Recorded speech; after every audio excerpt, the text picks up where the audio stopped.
up, friends? I'm Flake. It's nice to see you. Thanks for coming by this video. Now, a lot of people have me synonymous with the Stretcher. It's my favorite deck archetype in Mythgard.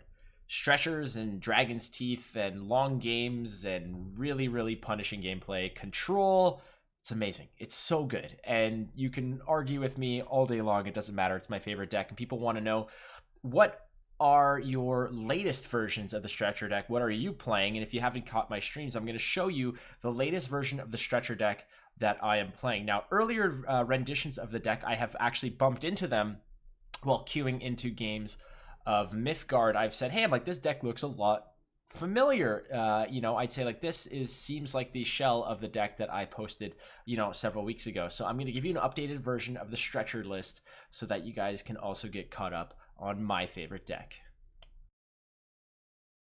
All right, so I'm going to prelude this again. This is not a mythic level or champions level deck. It's just a fun deck and a deck that I sincerely enjoy playing, and it is the essential antithesis to aggro garbage that is all over the place. Yes, I might be a little bit biased, but it's all good. So if you want to try something new, here's the list. So it starts with Fires of Creation because we are playing 8 artifacts in this deck. So I got Fires of Creation, and Impel is your power. Now, what do we got here? I've got 2 times Maze of Yatiku, 2 Helm of Conscriptions, 4 times Miso Libre. It's a phenomenal card. I've got double Poxbringer. I got 3 times Sneaky Snakes. I've got 3 times Vicious Cycle, double Wonderlove. I've got 2 of the Obama Rings. I've got double Misanthropia, double Harvester, and a single instance of Sapo. Because if I could play 30 Sapos, I'd play 30 Sapos. All right.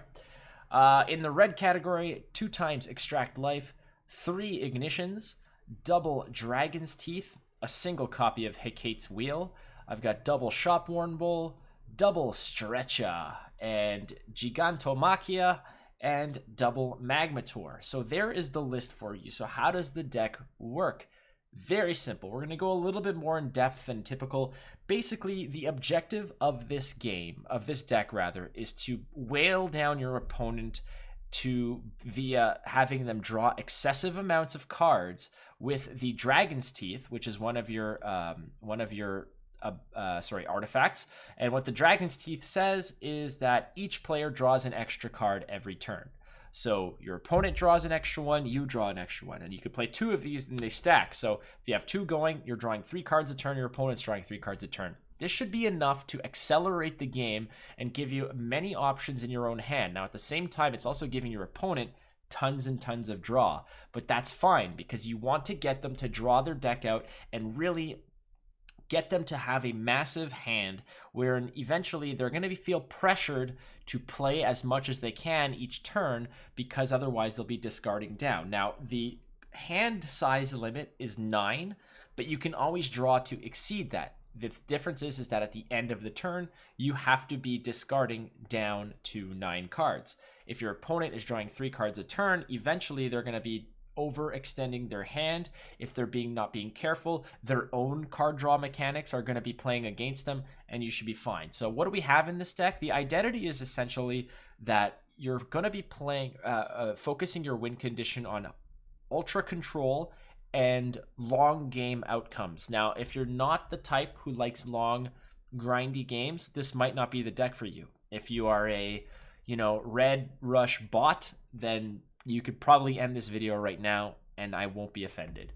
But this deck looks to slow down your opponent's advances with cards like Miso Libre, freezing opponents, Maze of Yatiku. I only have 2 of them, but I mean, these are mostly burn fodder.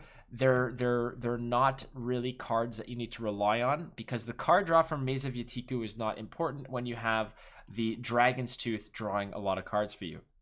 But cards like Ignition to get rid of early threats, cards like your Snake Dens will always be popping out new drones and new little sneaky snakes to chump block when necessary and stop your opponent. Miso Libre can freeze your opponent's big threats to get rid of them later and deal with them. And your Poxbringer is a great way to deal with cards that either have warded or need to be pruned down over time. keeping the board clean is paramount. You have 2 Misanthropias when things get out of whack, but basically between the extract lives, the harvesters, the double wonder drugs, you're going to have options to just gain life, and every single artifact you play will pop out a forgeling. And as you get more forgelings, they can be put into your hand for burning. Now, this is an interesting thing. This is a part of the deck that not many people understand. You can burn forgelings and exceed a maximum mana count of 10. You can only have 10 gems, but of those 10 gems, you can have a max mana count that exceeds 10. So if you're burning forgelings, you will then be able to play in excess of 10 mana every turn. And by drawing so many cards, oftentimes that comes into effect. Now, as you can see, Stretcher, Magmator, Gigantomachia, there's a lot of control elements. Sapo, Misanthropia, Vicious Cycle, etc. So the key to this deck is knowing when to play your Stretcher and when to not play your Stretcher. And understanding as well how the damage is dealt to your artifacts. So playing the Stretcher against an aggressive deck is not going to help you. You could play Dragon's Teeth in order to draw more cards, in order to find more answers, and that's fine. But playing a Stretcher deck against an aggro deck means that you're just throwing your Stretcher in the garbage, because that early damage against an aggro deck means nothing. Burn your Stretcher for mana and move on from there, because you're going to have it broken down if you play it. If you play the Stretcher, the safest time to play Stretcher is when you have board control, or when you know that your opponent is getting to a point where it's going to be difficult for them to break the Stretcher, or when their life total is in a spooky spot where they might need to start pressuring you in order to get a win and make some and perhaps make some unfavorable trades in order to penetrate damage to face to break the Stretcher. Playing Stretcher as soon as possible is not always the deal.